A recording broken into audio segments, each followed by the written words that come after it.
ना ना ना पटना। हम बराबर नीतीश कुमार की सरकार को अपना ताउन देने को तैयार हैं।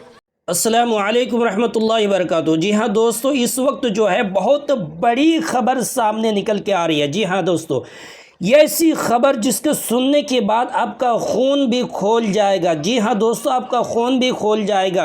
असदुद्दीन ओवैसी साहब, आप जानते हैं कि सीमांचल के दौरे पर आए हुए हैं और मंच में खड़े होकर के नीतीश कुमार का समर्थन कर दिया, यानी नीतीश कुमार के साथ जाने के लिए तैयार हो गए हैं। जी हाँ, ये खबर जैसे ही लोगों में पहुंचती है, लोग उसको बहुत ही ज़्यादा शेयर कर रहे हैं और असदुद्दीन ओवैसी साहब को भद्दे भद्दे गालियां भी दे रहे हैं। जी हाँ, आप भी सुनेंगे तो आप भी गाली देने के लिए मजबूर हो जाएंगे। ऐसी खबर जो है, ऐसी बात जो है असदुद्दीन ओवैसी साहब ने खड़े होकर के मंच में कहा है। पहले आप उस वीडियो को देखिए, फिर आपसे बात करता हूं। जी हाँ, पहले वीडियो को देखिए। ना ना ना पटना। हम बराबर नीतीश कुमार की सरकार को अपना ताउन देने को तैयार हैं, मगर सीमांचल से इंसाफ होना चाहिए। जी हाँ दोस्तों, आपने वीडियो को देख लिया जिसमें असदुद्दीन ओवैसी साहब खड़े होकर के मंच में कह रहा है कि मैं नीतीश कुमार को ताउन करने के लिए तैयार हूँ, नीतीश कुमार को समर्थन देने के लिए तैयार हूँ, लेकिन शर्त यह है कि सीमांचल का जो है विकास होना चाहिए। सीमांचल के अंदर जो भ्रष्टाचार है, सीमांचल के अंदर जो घूसखोरी है, सीमांचल के अंदर जो बाढ़ का कटाव है, ये जो सारी समस्याएं, इन समस्याओं का समाधान होना चाहिए। सीमांचल के इलाके में विकास होना चाहिए, तो हम आपको समर्थन करने के लिए तैयार हैं।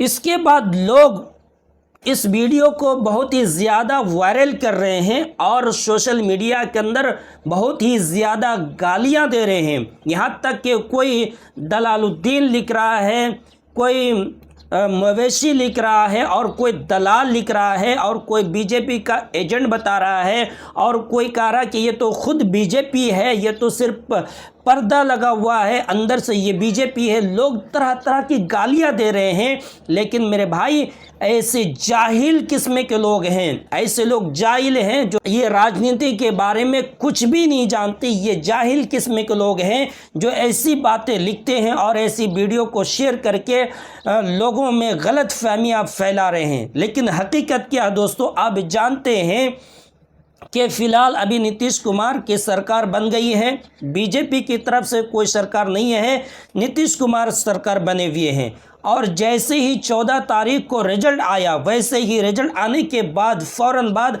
असदुद्दीन ओवैसी साहब ने एक ट्वीट किया था नीतीश कुमार को कि नीतीश कुमार आप बीजेपी को छोड़ दीजिए और बिहार में MIM की सरकार आप बना दीजिए और 2029 में आप प्रधानमंत्री के उम्मीदवार के तौर पर आप खड़े हो जाइए। लेकिन ऐसा मुमकिन नहीं हुआ।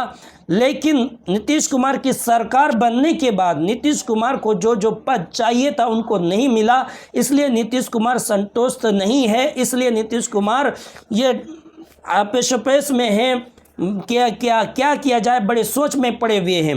ये खबर असदुद्दीन ओवैसी साहब को मालूम हो जाते हैं, वो राजनीति के पढ़े लिखे हैं, बैरिस्टर हैं, अच्छे से जानते हैं। इसलिए असदुद्दीन ओवैसी साहब सीमांचल के इलाके से ये पैगाम देता है नीतीश कुमार को कि आपको घबराने की ज़रूरत नहीं है, परेशान होने की ज़रूरत नहीं है, हम आपको समर्थन करने के लिए तैयार हैं, लेकिन हमारे सीमांचल का विकास होना चाहिए। ना हम प्रधानमंत्री चाहिए, ना हमें कुछ नहीं चाहिए, सिर्फ हमें सीमांचल का विकास चाहिए। जी हाँ दोस्तों, ये होता है मास्टरमाइंड, ये होते हैं, यानी असदुद्दीन ओवैसी साहब बीजेपी को छोड़ने के लिए कह रहे हैं, ये पैगाम दे रहे हैं। लोग इसको गलत समझ रहे हैं और गलत वीडियो शेयर कर रहे हैं और गलत बातें करते हैं। जी हाँ दोस्तों, तो कैसे, क्या ये मुमकिन है? बिल्कुल मुमकिन हो सकता है। नीतीश कुमार ने कितनों बार ये कसम खाई थी कि हम बीजेपी में नहीं जाएंगे, मर जाएंगे मगर बीजेपी में नहीं जाएंगे, लेकिन फिर गए। तो बीजेपी में अगर छोड़ देते हैं तो इंडिया गठबंधन और MIM से मिल करके सरकार बना सकते हैं। कैसे बना सकते हैं, इस आंकड़े को देखिए। नीतीश कुमार के पास 85 सीटें हैं, इंडिया गठबंधन के पास 35 सीट हैं और MIM के पास 5 सीट है, कुल मिलाकर के 125 सीट बन जाता है और सरकार बनाने के लिए सिर्फ 122 सीट की ज़रूरत पड़ती है, यानी बहुमत से भी ज़्यादा हो जाता है। तो इस तरीके से इंडिया गठबंधन का सरकार बन सकता है। और अगर नीतीश कुमार बीजेपी को छोड़ देता है, वो सरकार नहीं बना सकता, क्योंकि उसके पास, अगर नीतीश कुमार छोड़ देते हैं तो बीजेपी के पास 117 सीटें होती हैं और सरकार बनाने के 5 सीटें की ज़रूरत पड़ती है, जो किसी के पास नहीं है, सिर्फ अवैसी साहब के पास है। तो अवैसी साहब अगर समर्थन दे देते हैं तो बिहार के अंदर सरकार पलट सकती है और बिल्कुल सियासी माहौल को एकदम चेंज कर सकता है, तहलका मचा सकता है। जी हाँ दोस्तों, ये पैगाम, ये इशारे के तौर पर असदुद्दीन ओवैसी नाम ने मास्टरमाइंड कहते हैं इसको, ये कहते हैं मेरे भाइयों, इस वजह से असदुद्दीन ओवैसी साहब ने ऐसी बात कही है और लोग उसको गलत समझ करके लोग गलत गलत बातें लिख रहे हैं, गालियां दे रहे हैं और सोशल मीडिया के अंदर न जाने क्या क्या लोग कहते हैं।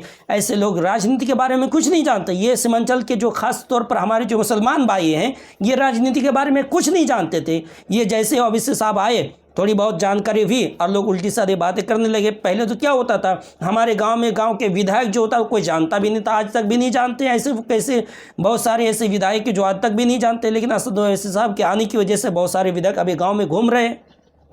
तो दोस्तों, उम्मीद करता हूं कि लोगों की गलतफहमी दूर ही होंगी। दोस्तों, इस वीडियो को शेयर कीजिए और कमेंट कीजिए और हमारे चैनल रहनुमा TV 25 को सब्सक्राइब करके हमारे हिम्मत अफजाई कीजिए। चलिए चलते हैं।